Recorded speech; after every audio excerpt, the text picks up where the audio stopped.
il y a un rapport au corps direct, il faut qu'on puisse le tenir.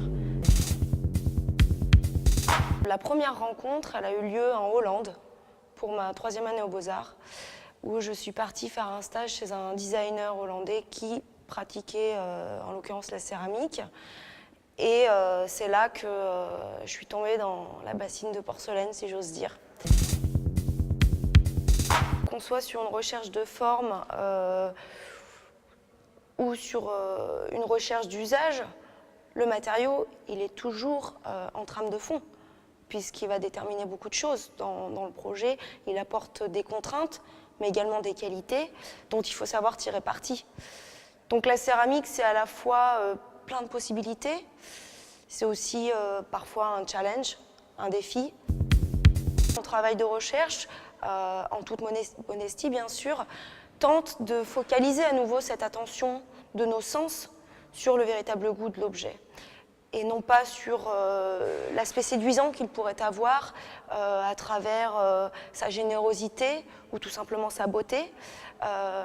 Mais ce que je cherche à réintroduire dans mon travail, qui est certes très expérimental, c'est vraiment un lien, un nouveau lien physique entre le corps, nos sens et le goût des aliments.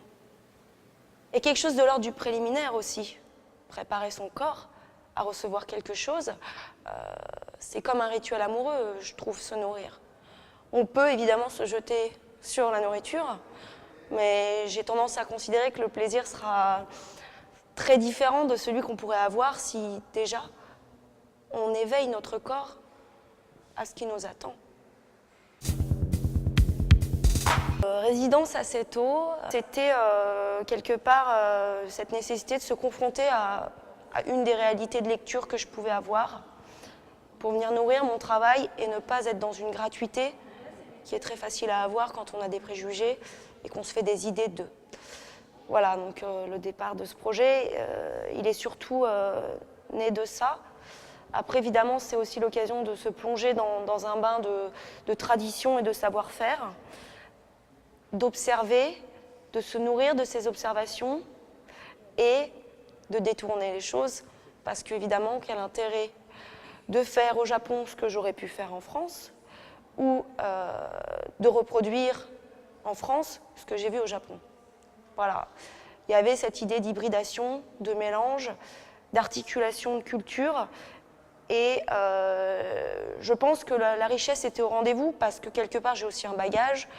La céramique, je l'ai pratiquée en Hollande, un petit peu en Italie, en France, en Chine, au Japon.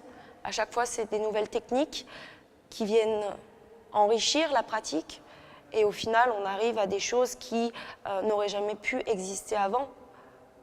Donc on est sur quelque chose de très vivant en fait. Aujourd'hui, ce que je cherche à travers ces projets qui viennent du Japon, qui viennent de Chine ou de mon univers personnel, c'est de vraiment créer des interactions avec tous ces gourmets, tous ces gourmands, tous ces curieux, tous ces gens qui souhaitent un petit peu voir ce qui se passe ailleurs. Et moi, j'ai un énorme plaisir à partager ça avec tous ces curieux-là.